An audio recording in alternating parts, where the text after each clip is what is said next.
거룩한 복음입니다. 주님 영광 받으소서. 그때 예수님께서 티베리아스 호숫가에서 다시 제자들에게 당신 자신을 드러내셨는데 이렇게 드러내셨다. 시몬 베드로와 쌍둥이라고 불리는 토마스, 갈릴레아 가나 출신 나타나엘과 제베데오의 아들들, 그리고 그분의 다른 두 제자가 함께 있었다. 시몬 베드로가 그들에게 나는 고기 잡으러 가네 하고 말하자 그들이 우리도 함께 가겠소 하였다. 그들이 밖으로 나가 배를 탔지만 그날 밤에는 아무것도 잡지 못하였다. 어느덧 아침이 될 무렵 예수님께서 물가에 서 계셨다. 그러나 제자들은 그분이 예수님이신 줄을 알지 못하였다. 예수님께서 그들에게 얘들아 무얼 좀 잡았느냐 하시자 그들이 대답하였다. 못 잡았습니다. 예수님께서 그들에게 이르셨다. 그물을 배 오른쪽에 던져라. 그러면 고기가 잡힐 것이다. 그래서 제자들이 그물을 던졌더니 고기가 너무 많이 걸려 그물을 끌어올릴 수가 없었다. 예수님께서 사랑하신 그 제자가 베드로에게 주님이십니다 하고 말하였다. 주님이시라는 말을 듣자 옷을 벗고 있던 베드로는 겉옷을 두르고 호수로 뛰어들었다. 다른 제자들은 그 작은 배로 고기가 든 그물을 끌고 왔다. 그들은 무태에서 100m쯤 밖에 떨어져 있지 않았던 것이다. 그들이 무태에서 내려서 보니 숯불이 있고 그 위에 물고기가 놓여 있고 빵도 있었다. 예수님께서 그들에게 말씀하셨다. 방금 잡은 고기를 몇 마리 가져오너라. 그러자 시몬 베드로가 배에 올라 그물을 무트로 끌어올렸다. 그 안에는 큰 고기가 153마리나 가득 들어 있었다. 고기가 그토록 많은데도 그물이 찢어지지 않았다. 예수님께서 그들에게 와서 아침을 먹으라 하고 말씀하셨다. 제자들 가운데에는 누구십니까 하고 감히 묻는 사람이 없었다. 그분이 주님이시라는 것을 알고 있었기 때문이다. 예수님께서는 다가가셔서 빵을 들어 그들에게 주시고 고기도 그렇게 주셨다. 이렇게 예수님께서는 죽은 이들 가운데에서 살아나신 뒤에 세 번째로 제자들에게 나타나셨다. 그들이 아침을 먹은 다음에 예수님께서 시몬 베드로에게 물으셨다. 요한의 아들 시몬아, 너는 이들이 나를 사랑하는 것보다 더 나를 사랑하느냐? 베드로가 예 주님, 제가 주님을 사랑하는 줄을 주님께서 아십니다 하고 대답하자 예수님께서 그에게 말씀하셨다. 내 어린 양들을 돌보아라. 예수님께서 다시 두 번째로 베드로에게 물으셨다. 요한의 아들 시몬아, 너는 나를 사랑하느냐? 베드로가 예 주님, 제가 주님을 사랑하는 줄을 주님께서 아십니다 하고 대답하자 예수님께서 그에게 말씀하셨다. 내 양들을 돌보아라. 예수님께서 세 번째로 베드로에게 물으셨다. 요한의 아들 시몬아, 너는 나를 사랑하느냐? 베드로는 예수님께서 세 번이나 나를 사랑하느냐 하고 물으시므로 슬퍼하며 대답하였다. 주님, 주님께서는 모든 것을 아십니다. 제가 주님을 사랑하는 줄을 주님께서는 알고 계십니다. 그러자 예수님께서 베드로에게 말씀하셨다. 내 양들을 돌보아라. 내가 진실로 진실로 너에게 말한다. 네가 젊었을 때에는 스스로 허리띠를 메고 원하는 곳으로 다녔다. 그러나 늙어서는 네가 두 팔을 벌리면 다른 이들이 너에게 허리띠를 메어주고서 네가 원하지 않는 곳으로 데려갈 것이다. 예수님께서는 이렇게 말씀하시어 베드로가 어떤 죽음으로 하느님을 영광스럽게 할 것인지 가르치신 것이다. 이렇게 이르신 다음에 예수님께서는 베드로에게 말씀하셨다. 나를 따라라. 주님의 말씀입니다. 그리스도님 찬미합니다. 찬미 예수님, 오늘 긴 복음을 들었는데요. 전반부는 아마 2주 전에 금요일 복음일 텐데요. 요한복음은 특별히 밤에 또 아침에 이런 표현들이 많은데요. 니고데모도 밤에 왔고요. 또 오늘 복음도 그날 밤에는 아무것도 잡히지 않았습니다. 밤이라고 하는 것은 어려움을 얘기하고 인생의 고통을 얘기합니다. 여러분 인생을 살면서도 늘 어두운 것이 있었죠. 바로 주님께서 함께 하시는 아침이 오면 모든 것이 해결됩니다. 아침 무렵에 예수님께서 무엇을 잡았냐 하고 물으시자 잡지 못했습니다. 어두운 밤일 때 혼자 있는 것을 느낄 때 우리는 할 수 없는 그런 고통을 느낍니다. 그러자 예수님께서는 그물을 배 오른쪽으로 던져라. 그러면 거기가 잡힐 것이다. 오른쪽으로 던지라고 그랬습니다. 오른쪽이라는 것은 우리가 예수님도 십자가에 좌도가 있고 우도가 있죠. 오른쪽은 주님의 뜻에 따라서 살아가는 사람들입니다. 그런 점에서 고기가 너무 많이 걸려 끌어올릴 수 없었다고 그랬습니다. 고기는 바로 하느님 백성 한 분 한 분, 우리 신자들을 얘기하고 그 그물은 교회 공동체를 얘기합니다. 고기가 너무 많이 걸려서 그물을 끌어올릴 수가 없다. 그토록 많은데도 그물이 찢어지지 않았다는 표현을 합니다. 그럼 왜 찢어지지 않았을까요? 그물은 무엇일까요? 단단한 그물이기 때문에 그렇죠. 그 그물은 사랑입니다. 사랑으로 엮은 그물이 어떠한 양에도 불구하고 결코 찢어지지 않습니다. 그 그물은 사랑으로 엮여졌기 때문에 그렇습니다. 그러면 사랑이란 무엇일까요? 그 참사랑을 오늘 주님께서는 베드로에게 말씀하십니다.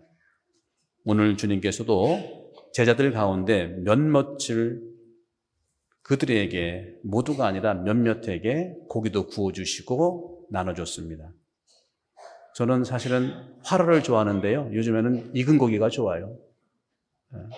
왜 예수님이 익혀서 줬을까요? 성령에 의해서, 불에 의해서 익은 고기를 먹는 것은 교회 봉사자들한테 국한되어 있는 것을 말합니다.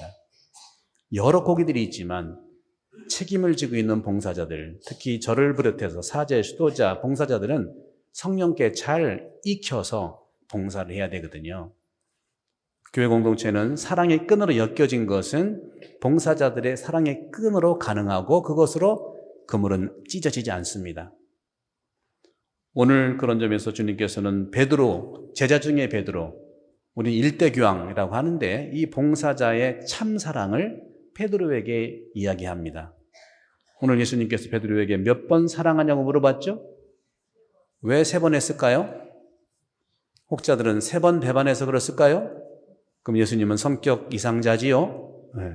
3번 배반했다고 3번 물어보는 게 아니고 그냥 3세번입니다.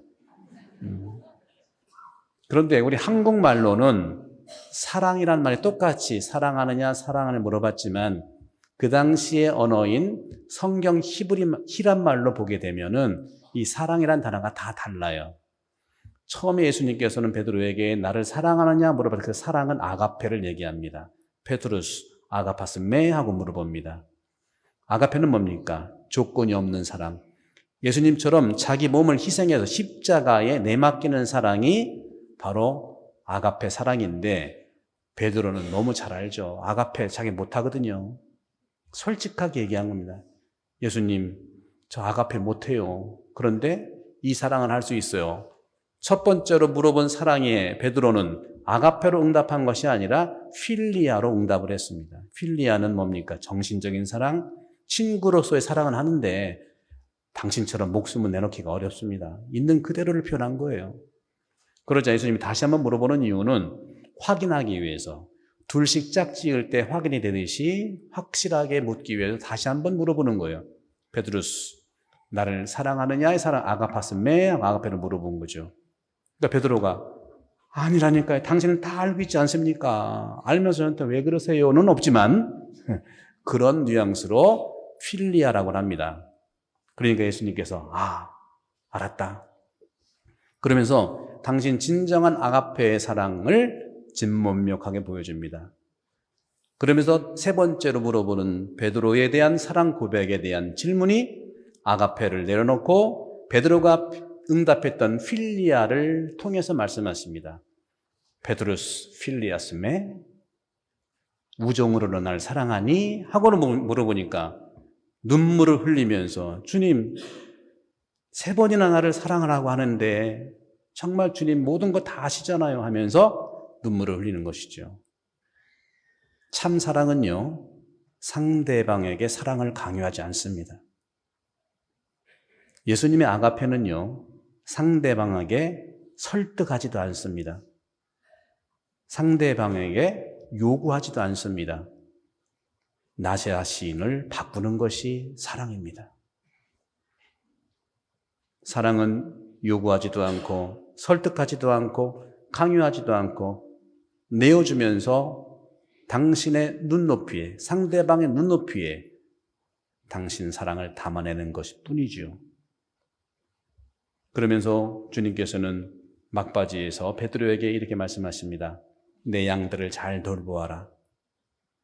진실로 말하지만 네가 젊었을 때에는 스스로 허리띠를 메고 원하는 곳으로 다녔지만 이제 늙어서는, 이것을 늙는다는 것은 나이 문제가 아니고 봉사자가 돼서는, 원로가 돼서는, 회장이 돼서는, 단체장이 돼서는, 구역장이 돼서는, 본당 신부가 돼서는 2 팔을 벌리면 다른 사람들이 너에게 허리띠를 매어 네가 원하지 않는 곳으로 데려간다. 봉사자의 첫 번째 사랑의 주님께서의 말씀은 네 뜻대로 하지 마라. 이게 예수님의 베드로한테 맡겨진 사랑의 아가페 정신입니다. 그래서 그런지 베드로도 역시 아가페 사랑을 실천합니다. 사랑은요, 짧게 보는 게 아니라 멀리 봐야 되지요. 예수님의 사랑은 멀리 봅니다. 그래서 베드로는 로마에서 십자가에 못 박혀 죽는 아가페 사랑을 나중에 실천합니다. 비록 3번 배반했고 약한 존재였고 예수님이 묻는 그러한 질문에 나는 못한다고 고백했지만 기다려주는 예수님의 사랑으로 인해서 베드로는 로마에서 거꾸로 매달려 죽는 십자가형의 순교를 합니다. 그래서 그 기록을 오늘 요한복음이 이렇게 말합니다. 베드로가 어떠한 죽음으로 하느님을 영광스럽게 할 것인지 가리키신 것이다.